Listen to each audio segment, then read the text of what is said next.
Hello, everyone, and welcome. Lovely to see those of you joining on the Zoom, and also welcome to those watching the live stream or the recording.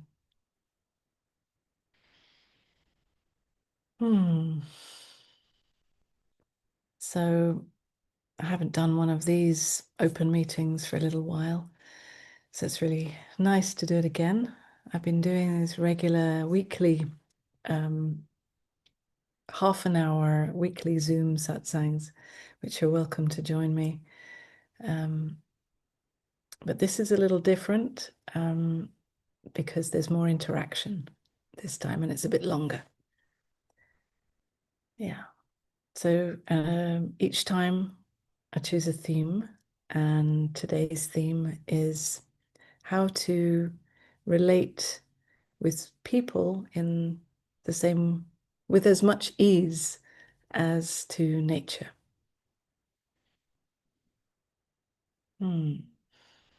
So we will get into that theme soon. But first, I'd like to start with a little time to feel into how we are right now. Just we can get comfortable, can close our eyes,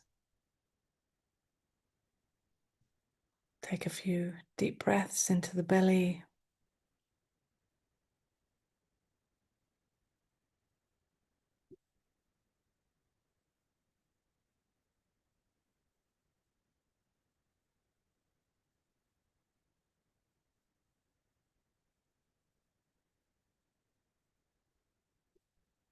And then we can just start to scan the body, just noticing whatever is here.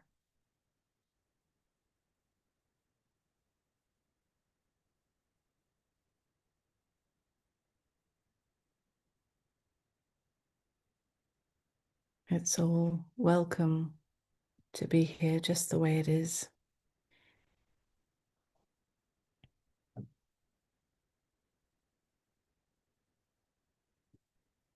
Noticing sensations, emotions,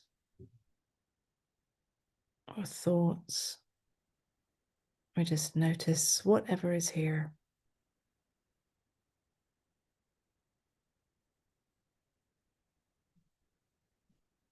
And if you notice that there is a lot of thoughts, perhaps going off into a thought story, we can just gently bring the attention back to a physical sensation or a sound.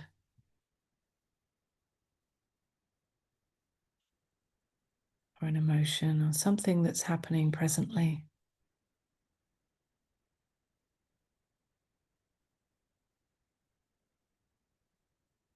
It's not that the thoughts are wrong or bad. It's just that they go off into some kind of fantasy, and we can feel more of our true nature as presence and openness, connection, when we are more present.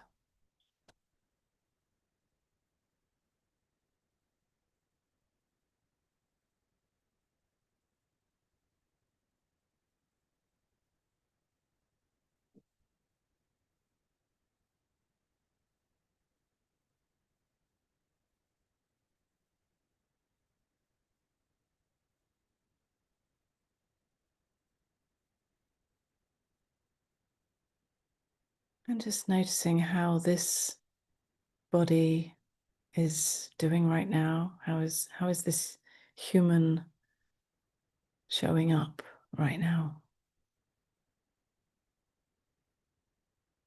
What are you bringing here today in this moment?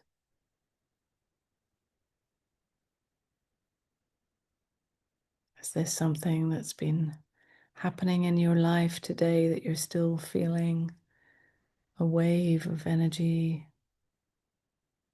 still somewhat here perhaps? And just notice it nothing is wrong.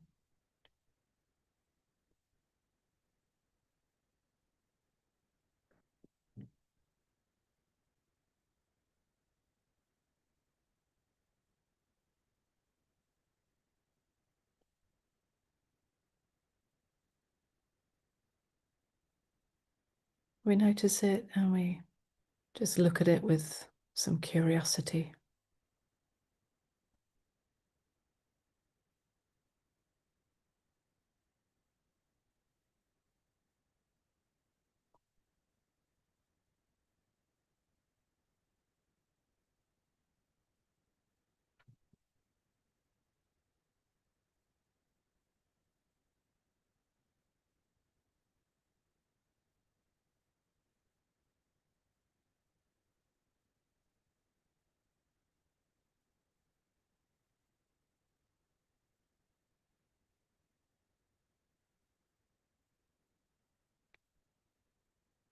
And then, as our theme is about nature, I thought we could use the imagination in this moment just to take a little walk in nature. So, if you imagine the most beautiful nature that touches your heart, it could be a forest, a beach, a field, whatever it is for you. Somewhere that you have been, you have taken a walk in, and that you have appreciated and been touched by the peace and the nourishment that we feel with nature. So just taking a few moments, using our imagination, our memory, to just bring that imagination of that nature place here now, and notice what happens for this body, for this mind, as you're walking in that beautiful nature place.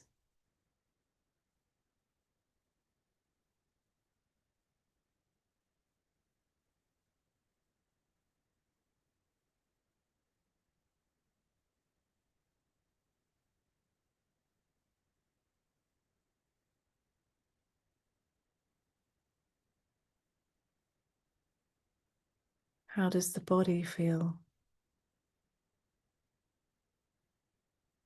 How is the breath?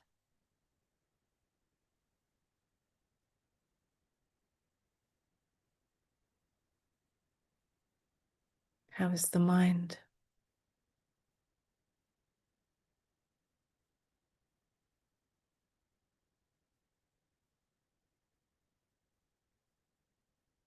Just noticing what you experience.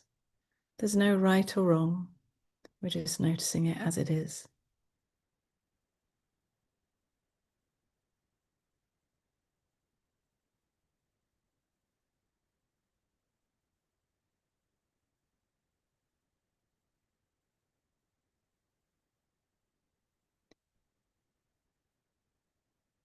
And then we're going to take a different kind of walk.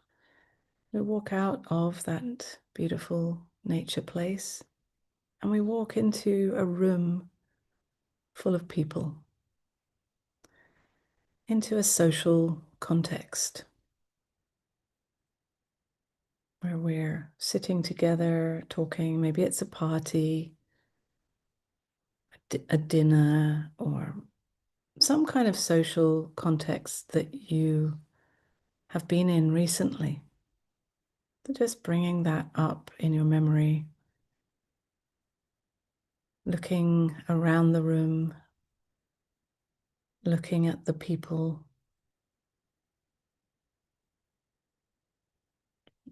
noticing how you are interacting or not, how people are interacting with you or not.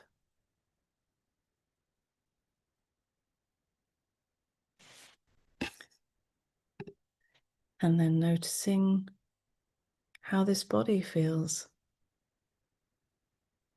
in that social situation.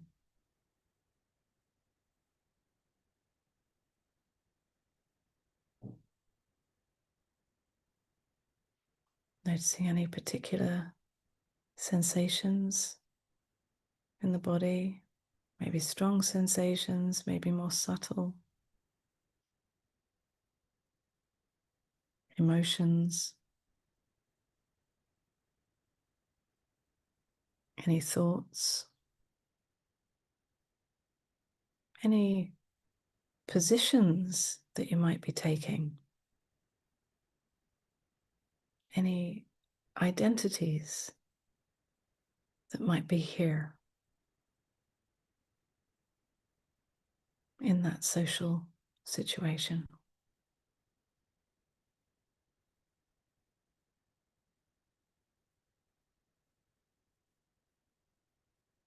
Just taking a moment to feel it.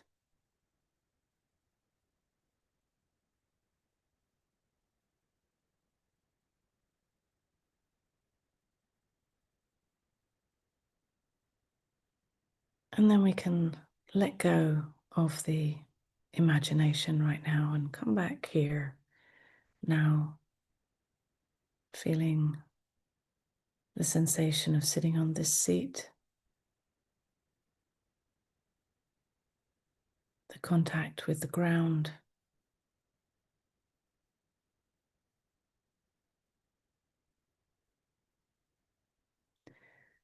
And noticing how this human experience is right now after this walk in nature and then walk in a social context.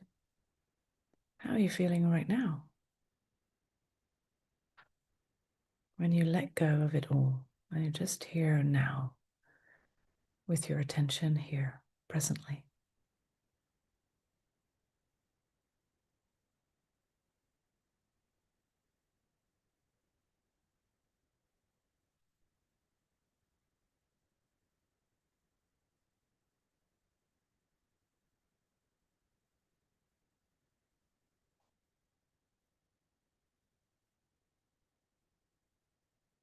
So then again, let's take a few deep breaths into the belly.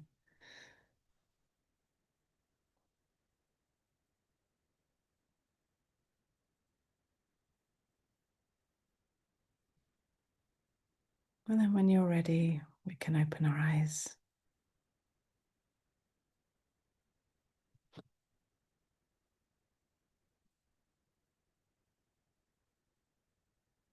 So welcome to those of you who joined us more recently. We were just taking a little walk in our imagination, using our memory and imagination to walk in nature and then to walk into a social situation surrounded by people, just noticing how we feel. Because our theme today is how to relate to people with as much ease as we do in nature.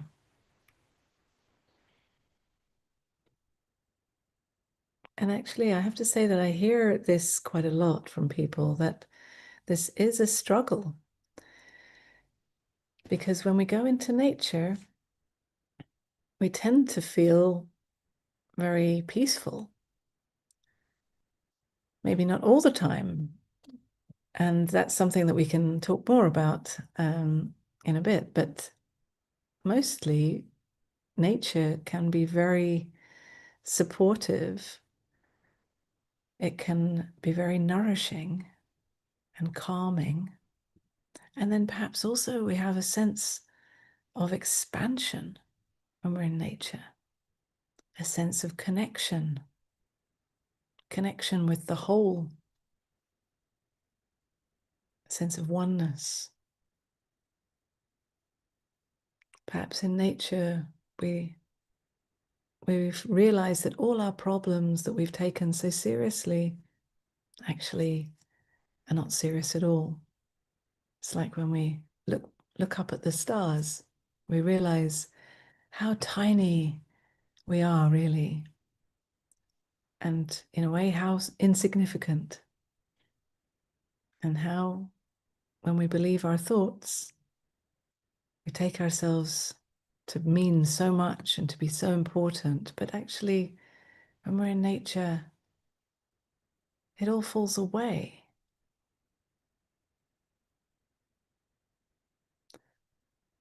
Why is that?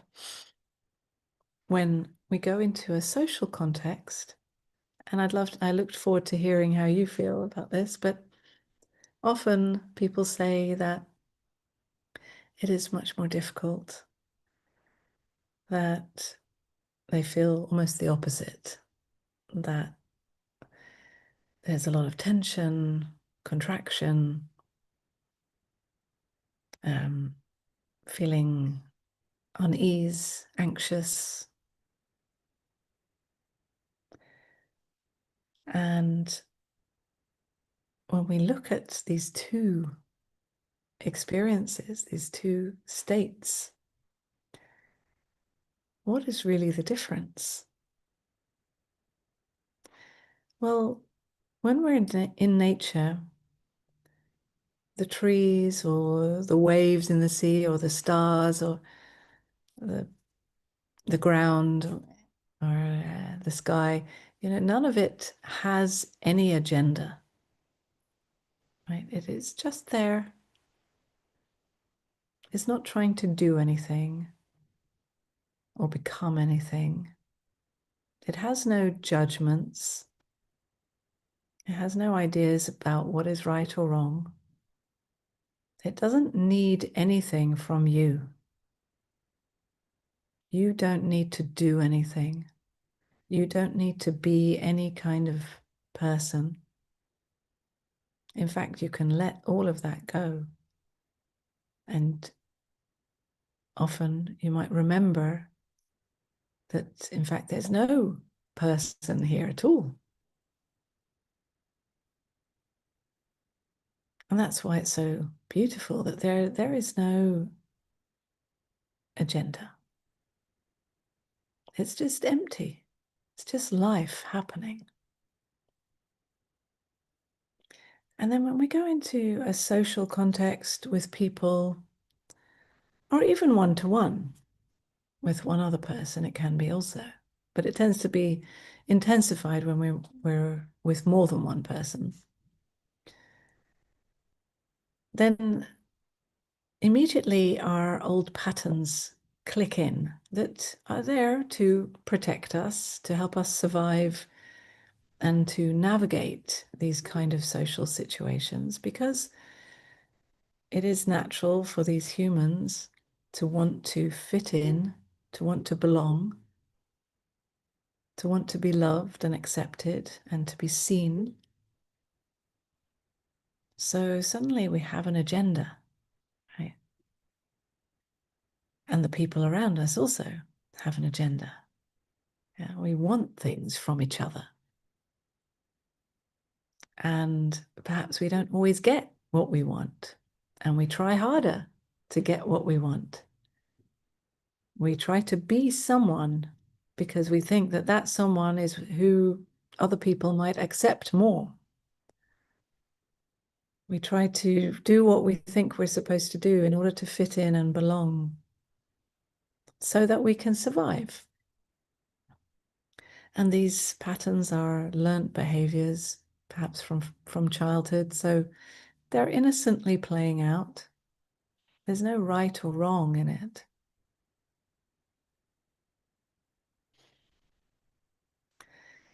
And yet, truly, other humans, just like this human, these humans, are in fact just the same as nature.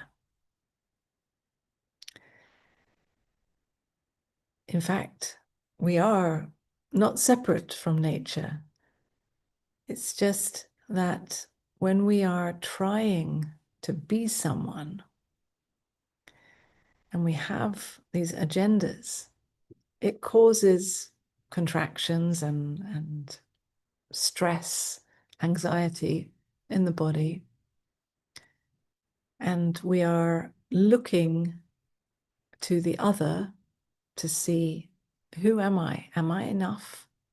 Am I okay? Do I belong? Do I fit in? Do you like me?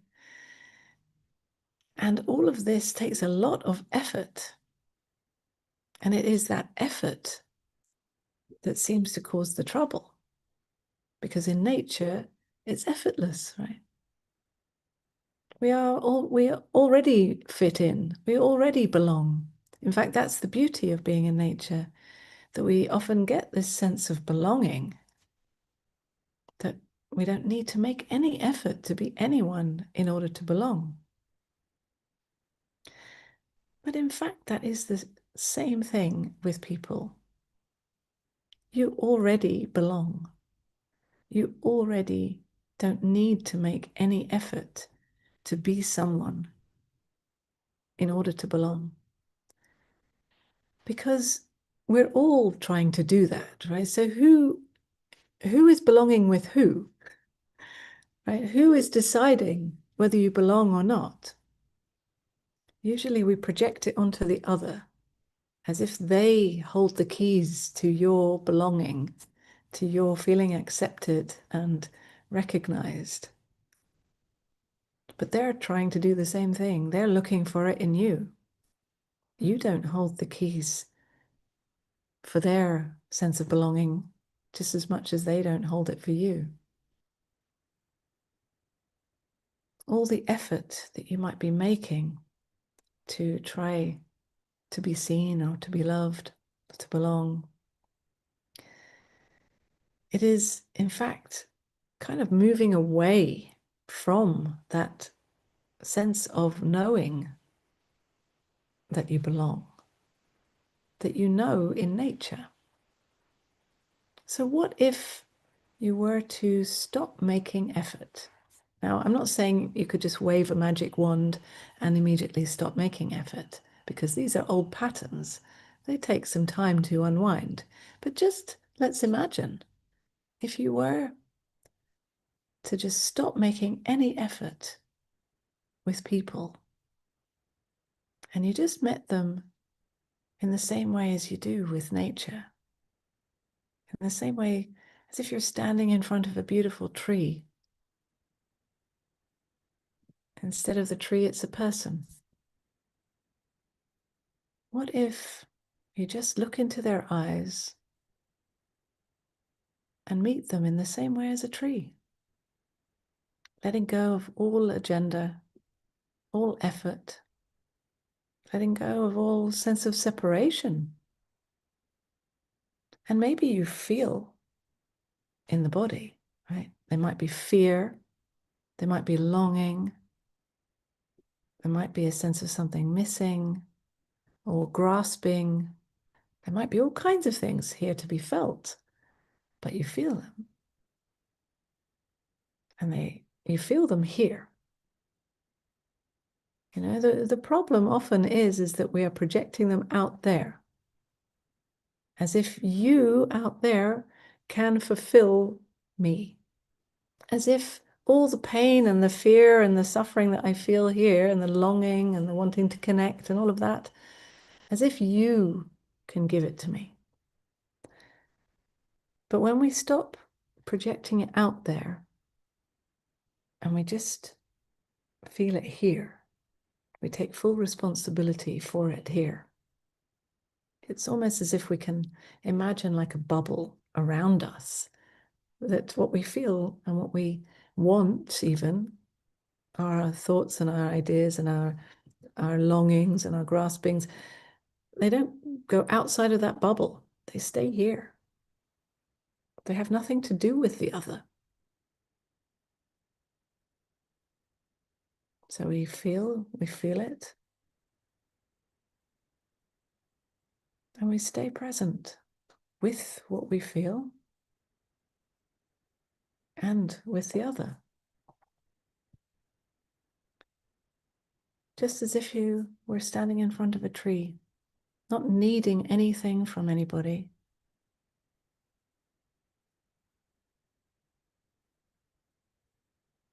Not having any particular agenda or no need to make any effort to do anything, because it's all just here happening.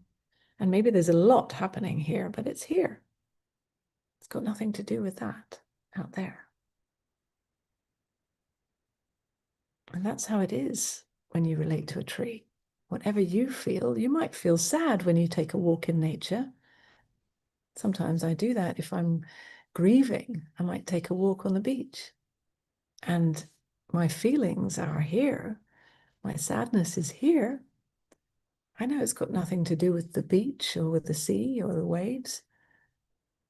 The sea and the waves can't fix it. They might be soothing, but it's here. And it's the same thing with people.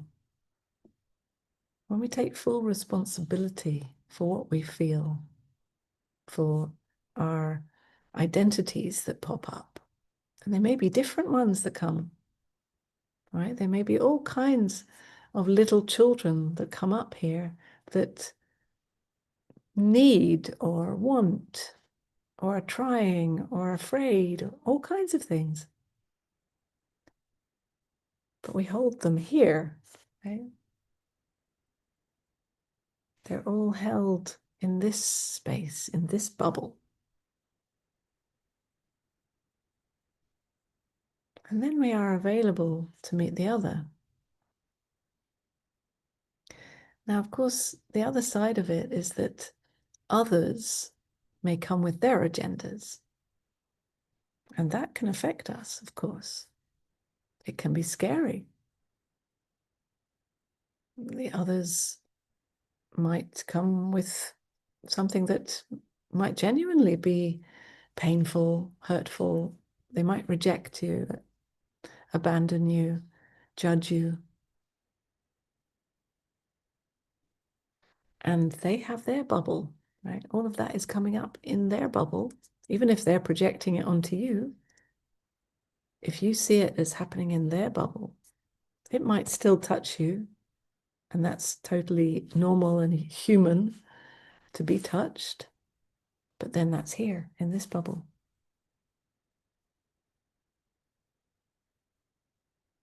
So again, it's about taking responsibility for these feelings here, for this human, knowing that what goes on for the other doesn't actually mean anything about you. It doesn't mean that you need to suddenly start to make effort to be someone. You don't need to step in and try to fix the situation.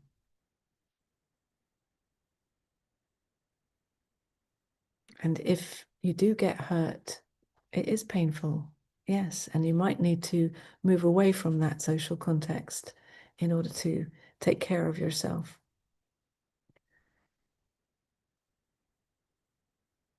But these are things that happen when we are with people because we are all searching to belong. We're all searching to be loved and to be recognized, to be seen. And so we have these patterns.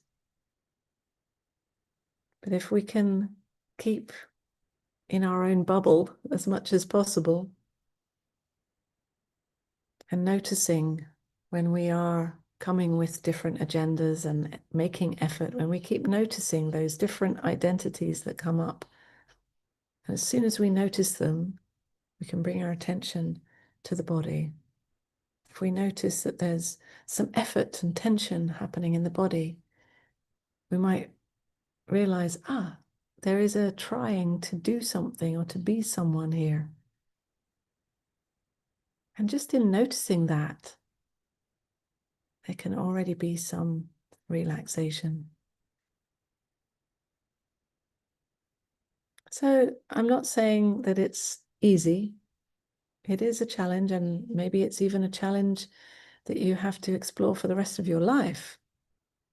But in my experience, it gets easier. I know for me, I was always so shy in social contexts and, never wanted to express myself at all. But over the years, it's got so much easier to the point where now there's not that much difference. Of course, sometimes when you're in a social situation and you can feel the different energies that people come with. And it's uncomfortable often, it's painful even. Yeah. But still, it doesn't mean anything about you. And that's really the freedom that is the same as in nature. It's the fact that none of it means anything. None of it means anything about who you are or who you're supposed to be or how you're supposed to behave.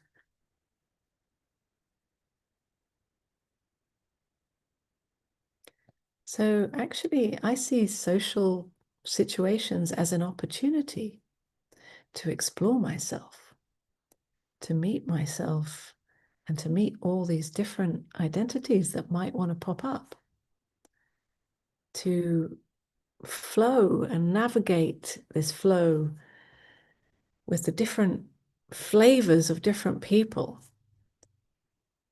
to notice how an energy of somebody else, someone else might be coming with, how it's being felt here. And it doesn't mean anything about them, it doesn't mean anything about me. But there is this dance of energy that happens. And I find it fascinating to explore it. Of course, sometimes it's enough and it's tiring and it's time to go home. And we also need to take care of ourselves and take our walks in nature to nourish ourselves, to be alone. But this idea that we can't be with people because they are so stressful to be with, this is a very painful idea to live with. And it's really not true. People are innocent, right? Just like you, right? You are innocent, an innocent, like a child, like an animal, right? Just trying to survive, just trying to belong, trying to be loved. So innocent, really. And when we see that in ourselves, we can see it in others. And even if they come with their agenda, we can see the innocence in that. And it's beautiful and it's sweet and it's touching and it's heartbreaking. So the more we get to know and take responsibility for our own feelings and patterns and identities, the more we can see them in the other. And this brings a lot of ease and compassion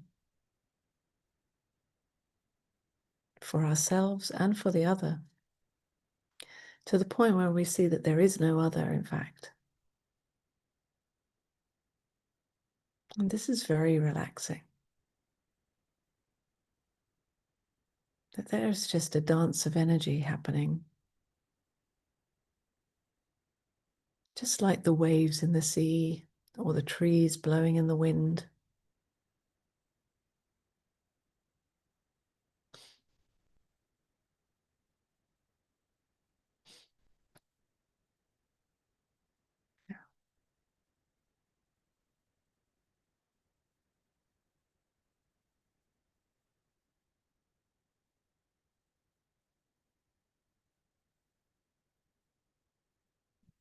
So I'd love to hear from you.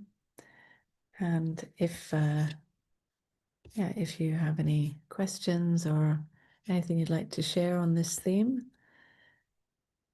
you can raise your hand in the Zoom and we can have a dialogue. You can also type something in the chat, but yeah, it's always nice to have an actual in-person, well, not in person. In person would be even better, of course, but at least, yeah, live here on the Zoom.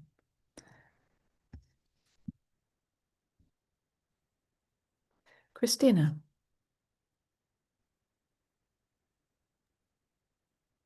Yeah. Hi to all.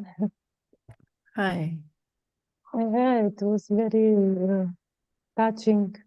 Do you hear me well? Yes, now I can, yeah. Okay.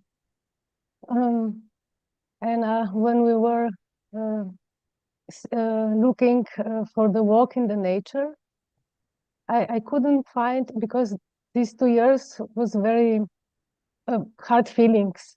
And I used to walk a lot in the nature, but with all these feelings, Mm. and I couldn't find some peace in.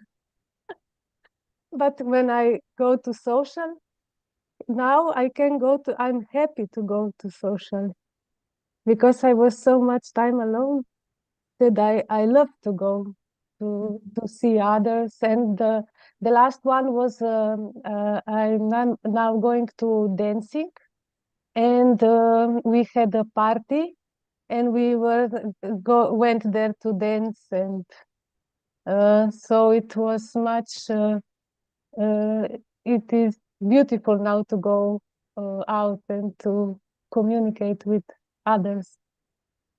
Yeah, nice. Yeah, I noticed this.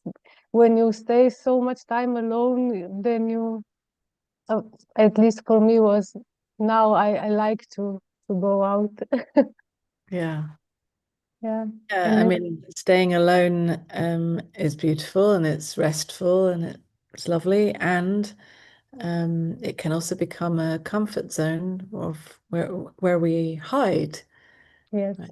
And it becomes kind of stagnant energy, right? And so sometimes we have to shake it up and move again out into the world. yeah.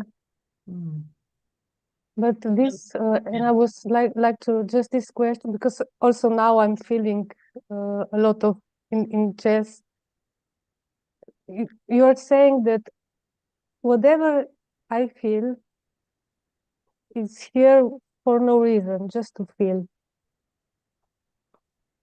And Pretty much. I mean, there might be apparent reasons happening, in our lives. There might be some consequences that have happened, some action and then there's a consequence. But in this present moment, it's just here. Yeah. And that's the paradox. There is this timeline as if one thing causes another, and there is only now. So in just this now, in this vertical, there is no reason yeah, for it. It's just happening.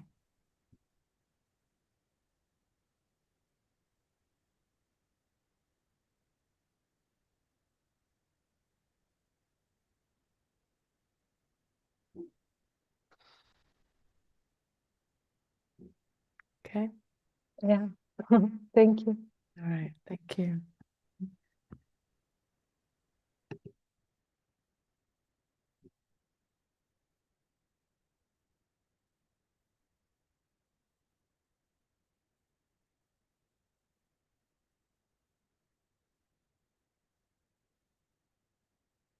Annette. Hi, hello, Unmani. Hi. Um, you said that we already belong and that no effort is needed. And I was just so aware of the immense effort that I put into being with other people, how vastly Mm. different it is when I'm on my own.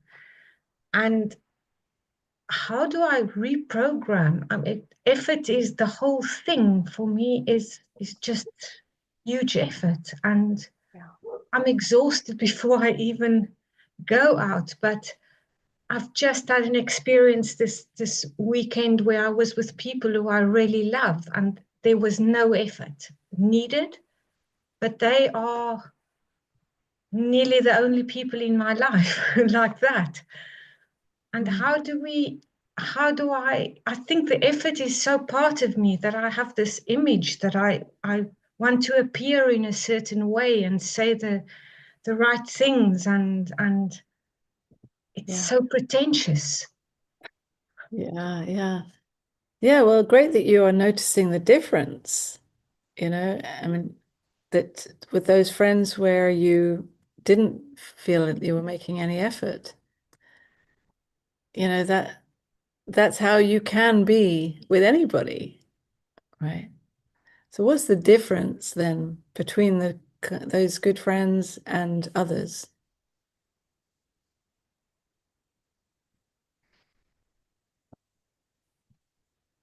Well, I'm just, I've never asked myself that question because it's every time that I see them, maybe twice a year. But actually, my friend has been paralyzed for most of his life. And I'm always so touched with how they live their lives so fully, yet being unable to do the most basic things that I just take for granted. I don't know if it's that, but it's So I, your heart is touched. yes, Mhm. absolutely. Yeah. Well, that's something to note there.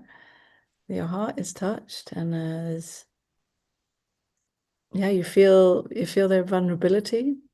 Yes, but there's also immense joy. We Mm. laugh and we Mm. and if we see somebody's disability in such a visual way, and I have all mine that I hide so expertly, and Yeah. it's just that yes, it's a real connection. Mm. So something real, right? Something Yes, authentic. Yeah. yes. Yeah. And so then when you're with other people, what's the difference? Um,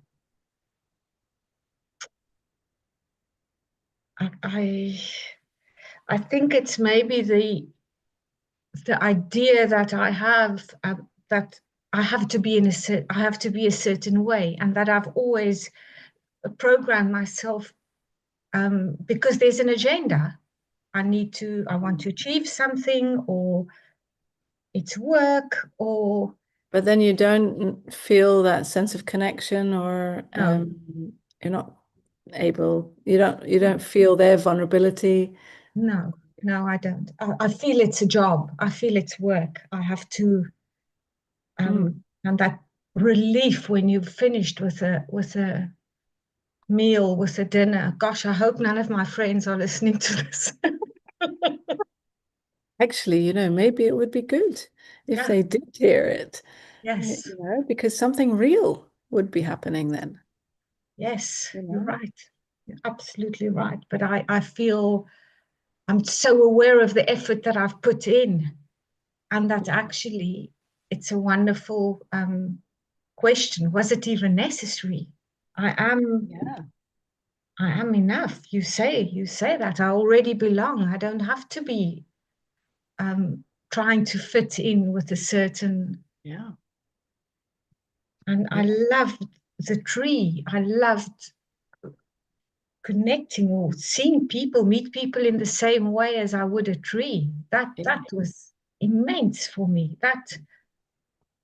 Um, that's a wonderful, wonderful message amongst all the other wonderful ones. But thank you very much.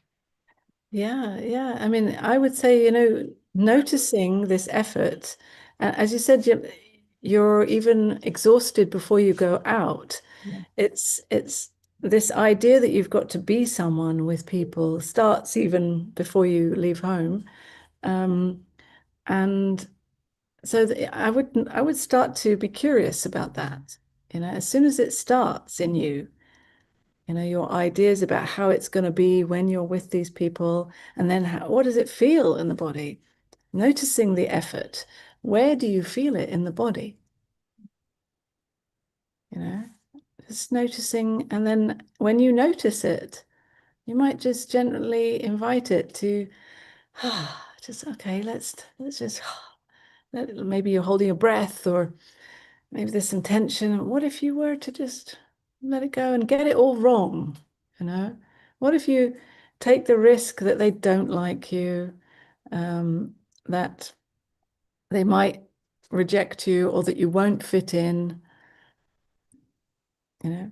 You might lose all your so-called friends, but they don't seem to be that great friends anyway.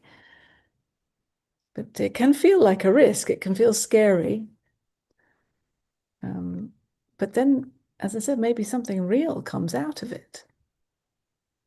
Because if you're perhaps waiting for them to be more open, more vulnerable, maybe they're also waiting for you. So who knows, if you start by letting down your guard and stopping to make so much effort and just taking a risk to be yourself, be more vulnerable, more real, they might be really touched by that. And it might actually support your friendships to open up more and to become more easeful.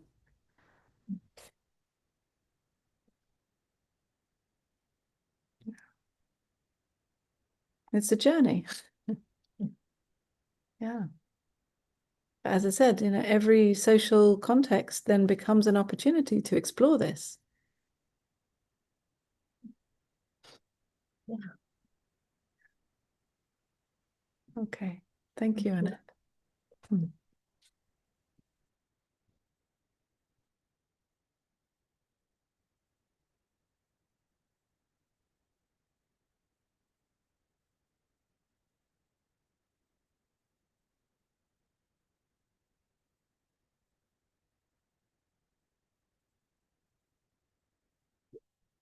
Jonathan.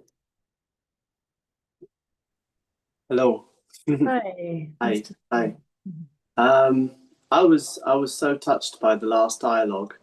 I think just because I could relate to it so much, I yeah, I often feel sometimes even when it's in sort of very intentional sort of spiritual groups or something like a sharing circle, I'm just like inside, I'm just like, oh God, I'm so uptight. Like I don't know who the hell I'm supposed to be. And yeah, yeah, well, I feel a bit sort of getting to know this character a little bit. That one thing that I've, through my adult life, I've gone through quite a lot of periods of feeling kind of lonely. And but I mean, I've also had really good friends as well. But my tendency is like isolation has been a comfort zone for me, and I do find that sometimes the more that I'm isolated, the more it just feels like that, what Annette was kind of describing about just sort of almost that fear of like before even going to go and do it's like it's kind of like it's one of those things like going to the gym or something. I know it's good for me, but and well, we just like I will find any excuse in the book sometimes to and it's just even like actually I only saw that this webinar was on because it came up on the YouTube thing about I don't know 10 minutes before it started, and oh yeah, I'm going to join. But even that was a bit, which is why actually it's so important for me to live in a community, because I come home to meet people every day, whatever mood I'm in, and I don't rely on the discipline. I get the impression that some people are they're just very social orientated, and that it's very easy. The impression I get anyway, I don't know if it's true or not, that people are just very good at this, like, well, this seems very, very relaxing for them. But or maybe they're very good at pretending. Or maybe they could be very good at pretending. It's true.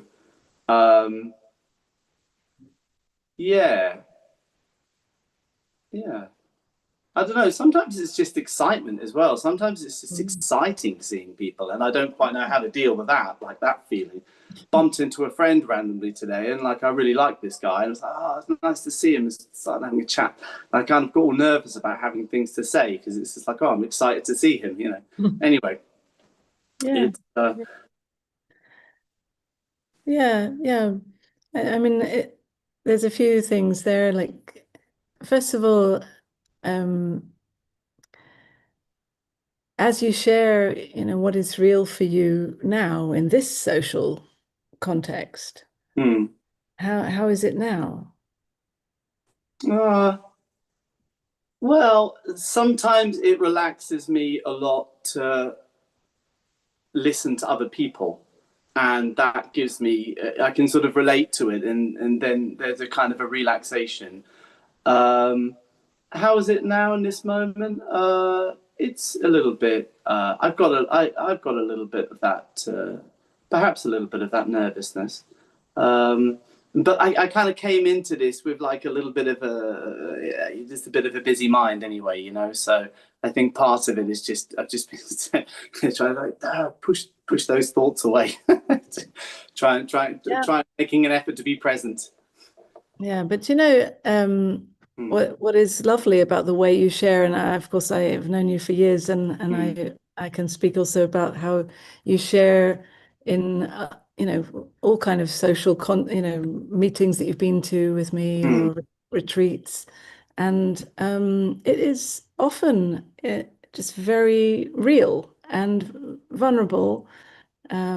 And so even the very fact that you don't know who you're supposed to be, that is the beautiful vulnerability that mm, you can like, oh, a bit mm, nervous, don't know, but okay, here is what is here mm, anyway, that you haven't got it all together, that you mm, don't know, and it's not coming in a perfect package that mm. you're presenting to the world, No, that you're a bit messy, but you're real, you know, and that's great, and actually that's what makes people feel warm towards you, and a Mm, sense of connection that you are a bit messy. It's kind of giving everyone permission to be messy, mm. to be human, to be real, to just say it like it is, to be a bit nervous, to be a bit excited, to be whatever. Well, yeah, no, that's a nice, yeah, a nice reflection to hear. Yeah, I think when you first said that, actually, it made me feel something that came up for me when I first got sober, because I was used to get drunk so often, and then when I got sober, one of the things I really noticed in early sobriety is feeling that very strong sensitivity of like not knowing who to be, because Mm. for me anyway, I felt alcohol numbed that a bit. It dulled it down, so I didn't really feel like it. Just perhaps I'd maybe just feel like I didn't care. Um, and um, and I remember just feeling like actually just feeling how enjoyable and lovely that is. Like so innocent. You're just at the Yeah. table. Like I don't know. Like I've got no idea who to be. It's like all of these sensations are so strong. It felt like being really like childlike again, you know. Absolutely. It can be childlike and lovely, and it can be scary and kind of nerve-wracking. It can be everything. Mm, Uh, it is it is the space for everything to appear in it. mm, When we don't know who we are, and we don't know who to be in this situation with this person, with this people, with this place or whatever, we don't know how to be. And yet we are here and we are showing up, feeling whatever we feel. That's all we can do, really. We can't, we can fake it, but as if we know, but the truth is that we don't. And so, that's just how it is. yeah, and it's always the most relaxing person in the room who has that sort of messy thing going on as well. I mean, they don't necessarily have to be relaxed, Yeah, yeah. you know. Um, They, just the very fact. That's why I say, sometimes you're messy, sometimes you're not so relaxed, or you're a bit nervous or whatever. But that is what invites everybody to look at themselves and to notice. And it might be threatening for some people because maybe they don't want to look at themselves, or maybe it's too uncomfortable for them. But it is an invitation for everybody to feel themselves. mm, yeah. Yeah. I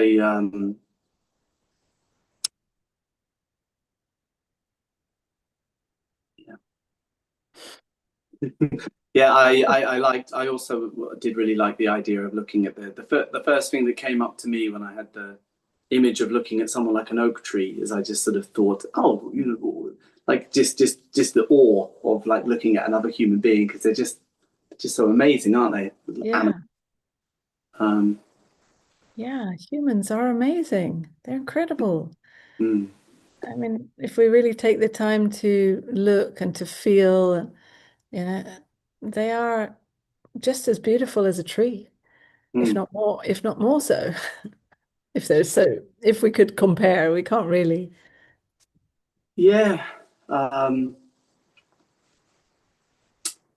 Yeah, and we do. I don't know. Well, I say we do. I mean, I do. I do.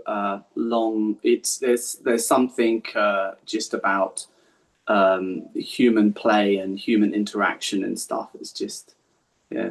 I mean, I just notice it. It's like it's kind of like night and day. Like sometimes I think, oh dear, I'm losing my mind, and then I'll just phone a friend, and you talk for 2 hours, and I feel completely normal again. It's strange, isn't it? How much of Yeah. an effect it has. But yeah, I think one of the things that I guess from a strategic point of view is I would. I mean, I'm going back to Portugal soon, and I'm like going back to live in the community. Like, thank God, Oh, great. such a trauma. Oh, My life, but no, I'm not meaning to be dramatic, but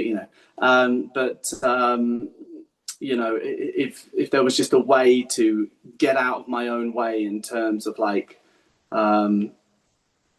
if I could just somehow like build, I don't know, but I feel like I find it difficult to make connections and friendships and stuff. I don't know if that's like a story that I'm telling myself, and I don't know if that's sort of a thing or whatever, but it's sort of feels a bit like it's tough to.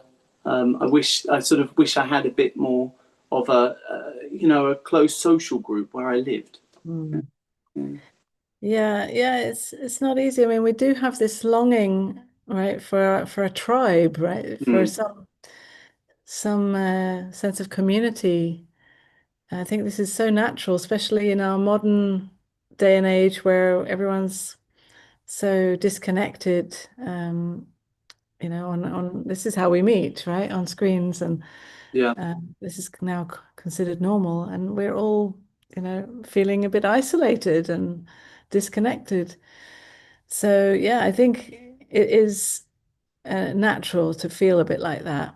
Um, and making connections always starts with, as we've said, being real, being vulnerable, showing yourself, which is not mm. always easy, right? When Yeah, we step out of the comfort zone of being alone, um, mm. and then show ourselves. It's challenging. And Yeah, maybe not everybody that we meet is necessarily a right fit somehow. yeah, yeah. You know, we don't have to be best friends with everybody. We find the people, it may not be many, even if it's just one or two, Mm. that do give us, a sense of like resonance. Mm. Right. It's true, and I guess that's another thing in my life is that sometimes I've noticed how I'll like necessarily spend more time with some people that perhaps actually I don't really want to, but it's more like from a fear of being alone, and Yeah. sometimes you don't really see that in hindsight, but I think and then, yeah, sometimes that's a little bit of a navigation there, because you kind of go into a reverse thing and you start overthinking it a bit, like, but yeah. Yes, when we start to be more real about, with ourselves, more acknowledging our own vulnerability and what we really, the kind of connections that we really want in our lives. Some people might fall away, because they, it just doesn't work. Just resonance. It's just all it is. Yeah.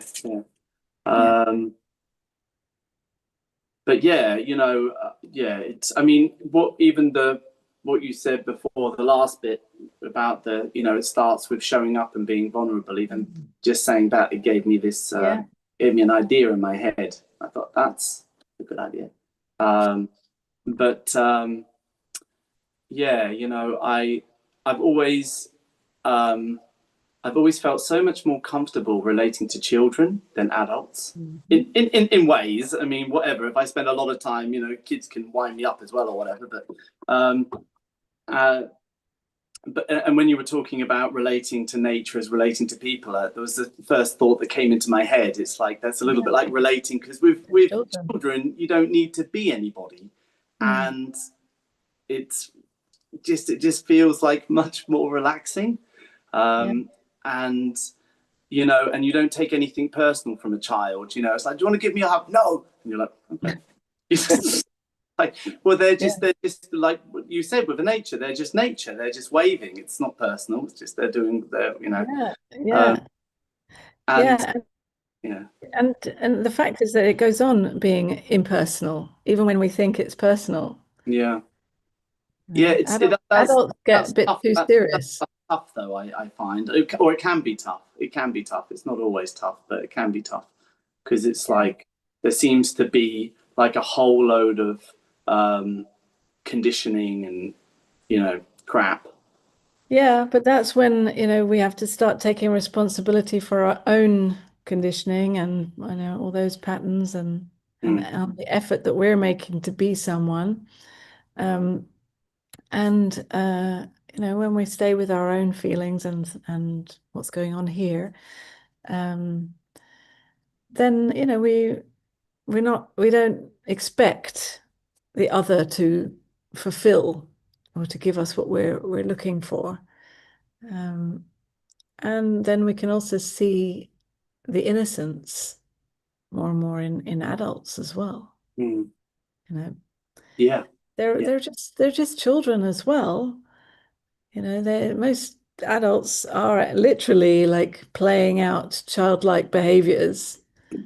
Just in more complicated ways, maybe.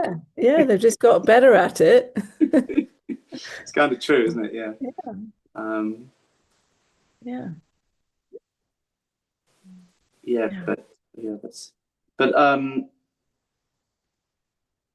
Thank you. And but it's good, actually, even just when I joined the group and I saw everybody's face, it felt a little calming in my system, so I could feel that connection. So it's even the online thing is very nourishing. Well, this time I put a plant here because we're talking about nature, so maybe it's the plant. It could be a bit of nature that's bringing you some calm. Yeah. Or I had a wonderful experience walking on the beach with a friend some months ago, and the thing is that it was just such a beautiful day, and the nature. I mean, the universe was just so vast and so infinite, and everything that was going on, and it was just and I was having this conversation, but somehow it just felt like the conversation. It was like I was listening to the words. It was like the conversation was like I was watching the conversation, noticing it as if it was happening inside everything else that was going on in the whole scene. It was something so nice about it. It's like everything just kind of fell into one thing. Yeah, nice.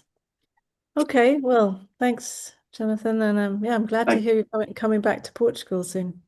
Yeah. Okay. All right. Okay. Thank you.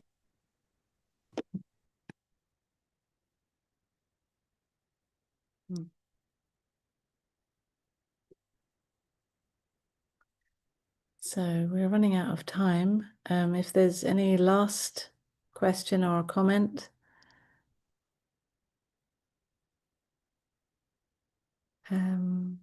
Vanessa. Hi, Unmani. Hi.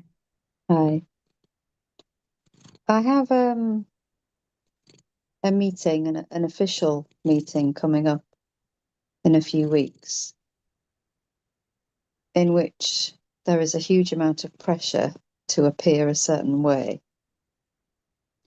And there is a feeling arising in myself in this, that I need to prepare, or I need to make effort to be present, to be calm, to appear in this way.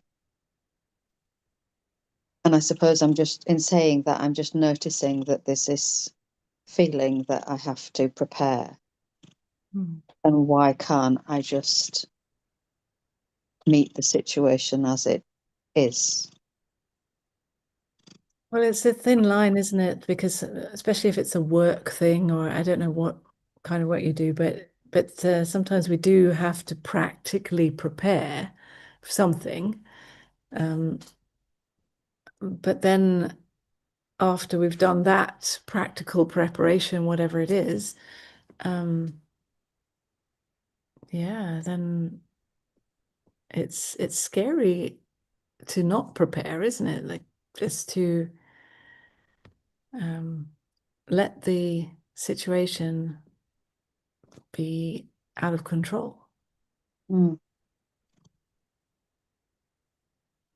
It feels very much out of control, because it kind of, the decision that will be made is kind of out of my control. Mm. So that feels very scary, and there's something that wants to try and be a certain way to be able to control or influence the decision that's made. Which is understandable if it's a scary situation, right? Yeah. Yeah, and this is the lead up to it, right? So what actually happens in that meeting might be, or inevitably will be, completely different to how you might prepare or might imagine it. So you can also see this kind of lead up to it, that the mind is trying to prepare. You can see it as just, oh, this is just the mind. It's trying to help, actually. It's trying to kind of control the situation in order to help. But at the same time, knowing that in the moment of the meeting itself, it will unfold as it does anyway, no matter what the mind tries to prepare. Mm. So it's like having some compassion for the mind. It's doing its job. It's trying its best to take care of this human. And yet it is impossible for it to control the actual moment. Mm. So you kind of let it do what it needs to do. It needs to go through this nervousness and trying to prepare and like trying to present yourself in this way or that, and it needs to go through that, imagining what will be or how you might respond, or all of this, and let it, maybe even use some pen and paper and like write down all these things, just to let it do all of that. But then in the moment of the meeting, see that it's out of control.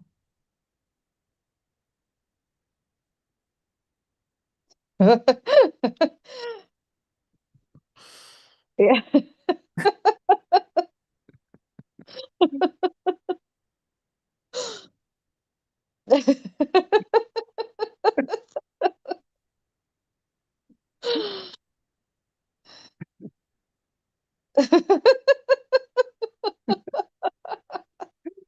Oh, gorgeous laughter.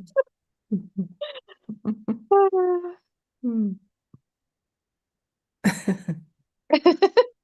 It's the first time that there's been any relaxation around the thought of this meeting. Yeah, great. Ah, I'm glad.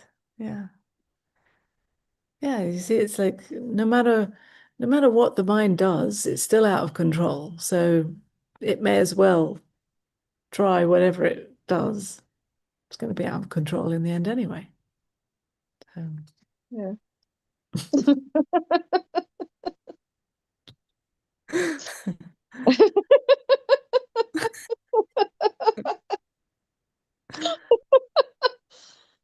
Yeah. It's great also to let go of some of that tension that you were Yeah, holding. Yeah. yeah, completely. Hmm. I'm so desperate to try and control it and control the outcome, and I can't. Yeah. And it's acknowledging the ludicrousness of that, even that imagination that I can, Yeah. that thought that I can. It's ludicrous, but it still needs to try. So it's okay.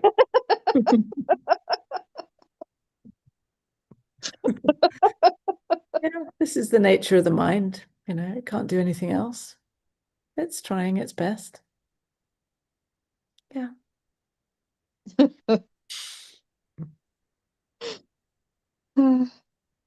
Thank you. Okay, thank you.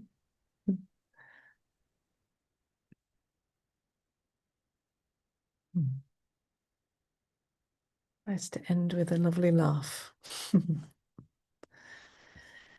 Okay, well, thank you very much, everyone, for today. It's been a pleasure.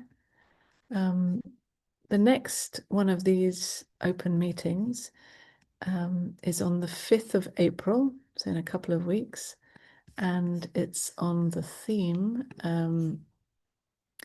where do you look for safety? Which is actually kind of a lead up to a 6-week journey that I'm holding starting on the 19th of April on the theme finding safety in the uncertain. Yeah. So that's a six-week journey with weekly meetings at this time, actually. Yeah, and it'll be with a closed group, so we build up a sense of safety together and community connection. So yeah, you're welcome to have a look on my website at the details. And then also in August, and it's a bit of way away, but it's coming closer, is my next in-person retreat in Holland, in the Netherlands. And I'm so looking forward to meeting in person. Yeah. So have a look at that as well. It's also online, possible to join online as well, but of course in person is so good. All right. Thank you, everyone. Sending you lots of love and see you next time.